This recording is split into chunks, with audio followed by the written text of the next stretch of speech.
નમસ્કાર વિદ્યાર્થી મિત્રો, પ્રજ્વલિતો જ્ઞાનમય પ્રદીપની સાથે ફરી આપણે વિડીયોના માધ્યમથી મળ્યા છીએ. તો 10મા ચેપ્ટર ગુરુત્વાકર્ષણ, જેની અંદર આજે આપણે છઠ્ઠો લેક્ચર લેવા જઈ રહ્યા છીએ.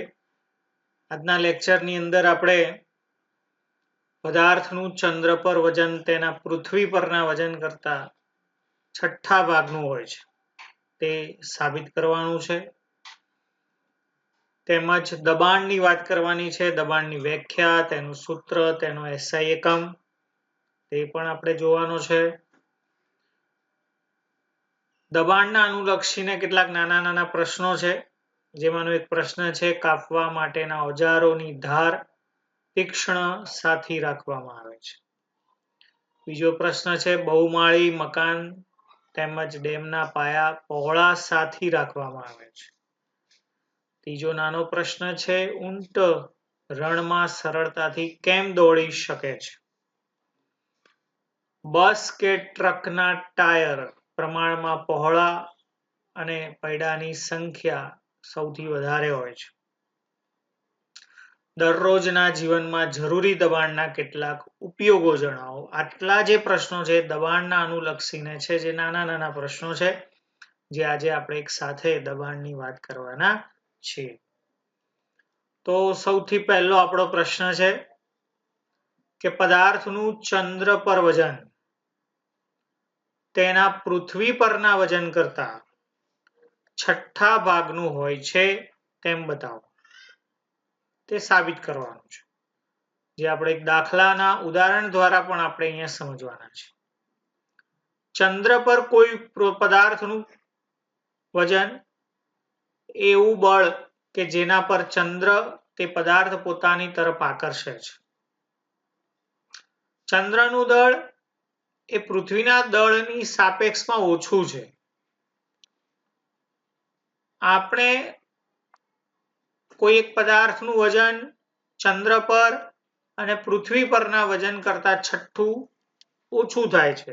કેટલું ઓછું થાય છે? તો છઠ્ઠા ભાગનું, જે આપણે સાબિત કરવાનું છે. તો ગુરુત્વાકર્ષણનો સાર્વત્રિક નિયમ, જેના અંદર આપણે ચંદ્ર પર m દળના પદાર્થનું વજન, તેના માટે સૂત્ર લઈશું આપણે Wm is equal to capital F capital G m n એટલે કે મૂન ચંદ્રનું દળ, અને આ m જે છે એ છે પદાર્થનું દળ.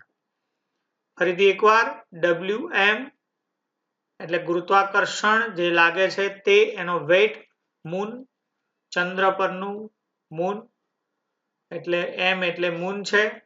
કેપિટલ G ગુરુત્વાકર્ષણનો સાર્વત્રિક અચળાંક, mn ચંદ્ર પરનું દળ, અને આ m એટલે કે પદાર્થનું દળ, છેદમાં rm નો સ્ક્વેર એટલે કે ચંદ્ર અને પદાર્થ વચ્ચેનું અંતર અથવા ચંદ્રની ત્રિજ્યા. નીચે લખેલું છે આપણે mm એટલે ચંદ્રનું દળ, m એટલે પદાર્થનું દળ, rm એટલે ચંદ્રની ત્રિજ્યા, અને wm એટલે ચંદ્ર પર તે પદાર્થનું વજન, જે આપણે સૂત્ર અહીંયા લખ્યું છે. આ ચંદ્રની વાત થઈ. એવી જ રીતે પૃથ્વી પર m દળના પદાર્થનું વજન, તો જ્યાં આપણે અહીંયા સ્મોલ m લખ્યો છે ત્યાં આપણે e લખશું. e એટલે અર્થ, પૃથ્વી, m એટલે મૂન, ચંદ્ર. બરાબર, આ સિમ્પલ વસ્તુ છે. અહીંયા આપણે જે સ્મોલ m લખ્યો છે એ મૂન એટલે ચંદ્ર માટે લખ્યો છે. હવે આ સૂત્રમાં આપણે ત્યાં e લખીએ છીએ, અહીંયા e લખ્યો છે એટલે અર્થ, પૃથ્વી. We is equal to capital G capital M ગુણ્યા m સ્મોલ m છેદમાં re નો સ્ક્વેર. me એટલે પૃથ્વીનું દળ, re એટલે પૃથ્વીની ત્રિજ્યા. તો અહીંયા બંનેનો ગુણોત્તર લઈએ આપણે. Wm upon We is equal to, આનું સાદું રૂપ આપો તો બાકી બધા ઉડી જશે, mm upon me ગુણ્યા re square upon rm square. આ m ઉડી જશે અને g ઉડી જશે, એટલે અહીંયા Wm is equal to mm upon rm નો square, W is equal to m upon re નો સ્ક્વેર, જે આપણે અહીંયા લખ્યો એટલે આ રીતે એનું સાદુરૂપ થાય. હવે અહીંયા કિંમત લીધી છે આપણે કે પૃથ્વીનું દળ કેટલું, તો me બરાબર 5.98 ગુણ્યા 10⁻24 કિલોગ્રામ. ત્રિજ્યા કેટલી, re 6.37 ગુણ્યા 10⁶ મીટર. ચંદ્રનું દળ mm 7.36 ગુણ્યા 10⁻22 કિલોગ્રામ. ત્રિજ્યા rm is equal to 1.1.74 ગુણ્યા 10⁶ મીટર. આ કિંમત આપણને આપી હોય અથવા તો આપણે દર્શાવી હોય. હવે અહીંયા આપણે કિંમત મૂકીએ છીએ, જે આપણું સૂત્ર હતું Wm/We is equal to mm/me ગુણ્યા re નો સ્ક્વેર અપોન rm નો સ્ક્વેર. કિંમત મૂકીએ આપણે. પહેલું કોણ છે અહીંયા આપણી પાસે, mm ની કિંમત કોણ છે અહીંયા લખેલી છે 7.37 ગુણ્યા 10⁻22. નીચે છે me ની કિંમત મૂકી 5.98 ગુણ્યા 10⁻24 ગુણ્યા re 6.37 ગુણ્યા 10⁶ નો સ્ક્વેર અને rm નો સ્ક્વેર, તો rm આપણી પાસે છે 1.74 ગુણ્યા 10⁶ એનો કર્યો સ્ક્વેર. હવે આનું સાદુરૂપ તમારે આપવું પડશે અને એ સાદુરૂપ આપશો એટલે છેલ્લે જવાબ આવશે 0.16482. પોઈન્ટ પછી આપણે અહીંયા ચોગડો છે ત્રીજા નંબરમાં અને ચોથા નંબરમાં કોણ છે આઠડો, એટલે અહીંયા આપણે 5 લખ્યા છે. 5 કરતા મોટી સંખ્યા છે એટલે આગળ એક ઉમેરાય એટલે 4 છે એટલે 5 થાય એટલે 0.165 એટલે 165 ભાગ્યા 1000. આનું સાદુરૂપ આપો એટલે લમસમ 1/6, 1/6. આ એનો જવાબ આવ્યો. એનો મતલબ કે પદાર્થનું ચંદ્ર પર વજન કેટલું થયું, 1/6 ગુણ્યા તેનું પૃથ્વી પરનું વજન. એનો મતલબ પૃથ્વી પરના વજનના 6ઠ્ઠો ભાગ જે છે એ કોણ છે, તો ચંદ્ર પરનું વજન છે. કોઈક વાર પ્રશ્ન ખાલી જગ્યા ખરા ખોટામાં પૃથ્વી પરનું વજન આપ્યું હોય અને ચંદ્ર પરનું વજન શોધવાનું હોય તો 6 વડે ભાગી નાખવાના, અને ચંદ્ર પરનું વજન આપ્યું હોય અને પૃથ્વી પરનું શોધવાનું હોય તો 6 વડે ગુણી નાખવાના. ફરી એકવાર, પૃથ્વી પરનું વજન આપ્યું હોય અને ચંદ્ર પરનું વજન શોધવાનું હોય તો પૃથ્વીના વજનને 6 વડે ભાગી નાખવાના એટલે તમને ચંદ્રનું વજન મળી જાય. ચંદ્રનું વજન આપ્યું હોય અને પૃથ્વીનું વજન શોધવાનું હોય તો ચંદ્રના વજનને 6 વડે ગુણી નાખવાના એટલે ચંદ્રના વજનને 6 વડે ગુણી નાખો એટલે તમને પૃથ્વી પરનું વજન મળી જાય. તો આ રીતે તમે બંનેના વજન શું કરી શકશો, શોધી શકશો. આગળ દબાણની વાત કરવાની છે આપણે. હવે જેટલા બી પ્રશ્નો છે બધા દબાણના અનુલક્ષીને છે. દબાણની વ્યાખ્યા, તેનું સૂત્ર, તેનો SI એકમ. ધક્કો એટલે બળ. આપણે કોઈને ધક્કો મારીએ એટલે શું લગાડ્યું કહેવાય, બળ લગાડ્યું કહેવાય. અહીંયા દબાણ છે. તો દબાણ એટલે શું, તો પદાર્થની સપાટી પર એકમ ક્ષેત્રફળ દીઠ સપાટીને લંબ રૂપે લાગતા બળને તે સપાટી પર લાગતું દબાણ કહે છે. ફરીથી વ્યાખ્યા એકવાર. પદાર્થની સપાટી પર એકમ ક્ષેત્રફળ દીઠ સપાટીને લંબ રૂપે લાગતા બળને તે સપાટી પર લાગતું દબાણ કહે છે. વ્યાખ્યા યાદ રાખજો. ફરીથી એકવાર. પદાર્થની સપાટી પર એકમ ક્ષેત્રફળ દીઠ સપાટીને લંબરૂપે લાગતા બળને તે સપાટી પરનું દબાણ કહે છે. દબાણ બરાબર ધક્કો ભાગ્યા ક્ષેત્રફળ. ધક્કો એટલે બળ, બળ ભાગ્યા ક્ષેત્રફળ. દબાણ માટે સંજ્ઞા P, બળ માટે F, ક્ષેત્રફળ માટે A. સૂત્ર શું થયું, P બરાબર F/A. દબાણનો SI એકમ શું થાય, તો F એટલે કોણ, બળ. બળનો SI એકમ ન્યૂટન. A એટલે ક્ષેત્રફળ, તેનો એકમ મીટર સ્ક્વેર. તો દબાણનો SI એકમ થયો ન્યૂટન પ્રતિ મીટર સ્ક્વેર. શું કહેવાય એને, દબાણનો SI એકમ શું લખાય, ન્યૂટન પ્રતિ મીટર સ્ક્વેર. ફ્રેન્ચ વૈજ્ઞાનિક બ્લેઝ પાસ્કલ ની યાદમાં આપણે દબાણનો SI એકમ પાસ્કલ લઈએ છીએ, જેની સંજ્ઞા આપણે PA લઈએ છીએ. પાસ્કલ માટે સંજ્ઞા શું લઈએ છીએ? PA. એટલે 1 pascal is equal to 1 newton પ્રતિ metre square. 1 pascal is equal to 1 metre upon metre square. તો આપણે દબાણનો SI એકમ ન્યૂટન પ્રતિ મીટર સ્ક્વેર ની જગ્યાએ પાસ્કલ, જેની સંજ્ઞા PA છે, જે આપણે લઈએ છીએ. દબાણ એ અદિશ રાશિ છે. પાત્રમાં ભરેલા પાણીની અંદર કોઈ બિંદુએ બધી દિશામાં એક સરખું દબાણ લાગે છે. દબાણને કોઈ ચોક્કસ દિશા હોતી નથી. તો દબાણની અંદર આટલા પ્રશ્નો જે યાદ રાખવાના છે: વ્યાખ્યા, સૂત્ર, SI એકમ. ઓકે. દબાણને અનુલક્ષીને કેટલાક નાના નાના પ્રશ્નો છે જે આપણે પૂછ્યા જ હોય પરીક્ષામાં, તો આપણને ધ્યાનમાં આવે.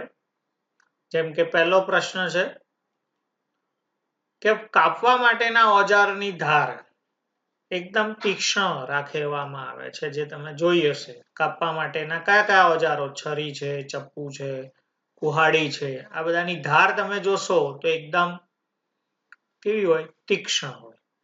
કારણ કે એ ધારવાળા બનાવવાથી થાય શું? તો પદાર્થ સાથેનું સંપર્ક ક્ષેત્રફળ ઓછું થાય. ક્ષેત્રફળ ઓછું થાય તો બળ વધુ આપી શકાય અને દબાણ વધે. જુઓ અહીંયા બળ અને ક્ષેત્રફળ જે વ્યસ્ત છે, યાદ રાખજો. બળ અને ક્ષેત્રફળ વ્યસ્ત પ્રમાણમાં છે. ક્ષેત્રફળ ઓછું તો બળ વધુ આપી શકાય, અને બળ વધુ આપી શકાય તો દબાણ વધુ આપી શકાય. માટે આ છરી છે, ચપ્પુ છે, કુહાડી છે, આવા ધારવાળા જે પણ સાધનો છે, તેને સંપર્ક, પદાર્થ સાથે જે સંપર્ક થતું ક્ષેત્રફળ છે, તે હંમેશા ઓછું રાખવામાં આવે છે. અને એ ક્ષેત્રફળ ઓછું રાખતા તે બળ વધુ આપી શકાય, અને થોડું બળ આપીને પણ આપણે વધુ દબાણ આપી શકીએ છીએ. એટલા માટે રાખવામાં આવે છે.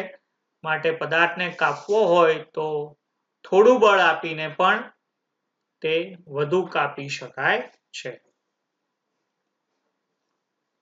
બહુમાળી મકાન હોય અથવા ડેમ હોય, એના પાયા તમે જોયા હશે તો પહોળા રાખેલા હોય. કોઈ 10 કે 12 માળની બિલ્ડિંગ હોય, એના પાયા તમે જોશો તો એ ખૂબ મોટા હોય, વિશાળ હોય. કેમ?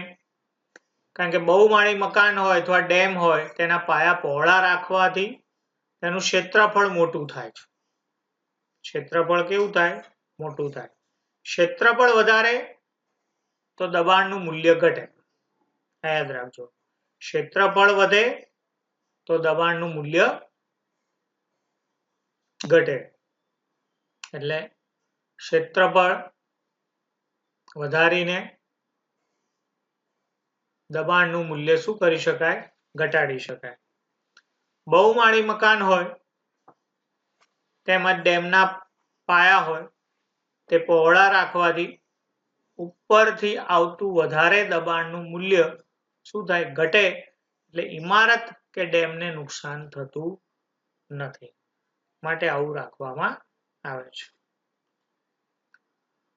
ઊંટ રણમાં સરળતાથી કેમ દોડી શકે છે? ઊંટ રણમાં સરળતાથી દોડી શકે એનું કારણ તેના પગના તળિયા. તેના પગના તળિયા કેવા છે? તો પહોળા છે. તમે બધા લોકોએ ઊંટ જોયું છે. એના પગના તળિયા ગાદી જેવા છે, પહોળા છે. પહોળા છે એટલે P is equal to F upon A is equal to W upon A. આ રીતે રેતી પર દબાણ ઓછું લાગે અને ઊંટના પગ રેતીમાં ઊંડે સુધી ઘૂસી જતા નથી, અને સહેલાઈથી તે શું કરી શકે છે? દોડી શકે છે. માટે સરળતાથી દોડવા પાછળનું કારણ તેના પગના શું છે? તળિયા છે, જે પહોળા છે. બીજો નાનો પ્રશ્ન છે કે બસ કે ટ્રકના ટાયર, બસ કે ટ્રકના ટાયર પ્રમાણમાં પહોળા હોય છે. જે હેવી વ્હીકલ્સ હોય, મોટા ભારે, જે વજનદાર વસ્તુ લઈ જતા હોય, તેના ટાયર પ્રમાણમાં પહોળા હોય અને પૈડાની સંખ્યા પણ વધારે હોય. આવું કેમ? આવો પ્રશ્ન છે. P બરાબર F/A અનુસાર ભારે વાહનનું વજન વધુ હોય છે અને જમીન પર તે વધુ દબાણ કરી શકે છે. પણ જો ટાયર પહોળા હોય તો ક્ષેત્રફળ વધે. ક્ષેત્રફળ વધે તો જમીન પર દબાણ ઓછું લાગે અને જમીન ઓછી દબાય માટે વાહન સરળતાથી શું કરી શકે? ગતિ કરી શકે. આ મેઇન વાત છે જે દરેકમાં આવે છે. ક્ષેત્રફળ વધે તો દબાણ ઓછું લાગે, ક્ષેત્રફળ ઘટે તો દબાણ વધુ લાગે. તો જેટલું ક્ષેત્રફળ વધે એટલું દબાણ શું થાય? ઘટે. એટલે ટાયર પહોળા હોય, ટાયરની સંખ્યા વધુ હોય તો તેનું જમીન સાથે ક્ષેત્રફળ વધે અને જમીન પર તેનું દબાણ ઓછું લાગે માટે જમીન ઓછી દબાય અને સરળતાથી તે વાહન ગતિ કરી શકે છે. તો રોજિંદા જીવનમાં દબાણનો આપણે ક્યાં ક્યાં ઉપયોગ કરીએ છીએ? ઘણા બધા એવા સાધનો છે કે જે આપણે રોજ ઉપયોગમાં લઈએ છીએ પણ આપણા ધ્યાનમાં નહીં હોય. જ્યાં દબાણ ક્ષેત્રફળ સાથે સંકળાયેલા છે તેના ઉપયોગો જોઈએ. બેગ કે સુટકેસ ના હેન્ડલ હોય તે પહોળા રાખવાથી હાથ પર ઓછું દબાણ લાગે. બેગ કે સુટકેસ નું હેન્ડલ તમે જુઓ તો નાનું જ છે, બેગમાં વજન વધારે છે પણ એ રાખવા પાછળનું પહોળા રાખવાથી હાથ પર વજન કેવું લાગે? ઓછું લાગે, દબાણ તેમાં ઓછું થઈ જાય. રેલવેના પાટા સિમેન્ટ અથવા લોખંડના મોટા પાટિયા પર રાખવાથી ટ્રેનનું વજન મોટા વિસ્તારો પર પડે છે માટે દબાણ શું થઈ જાય? તો ઘટે છે.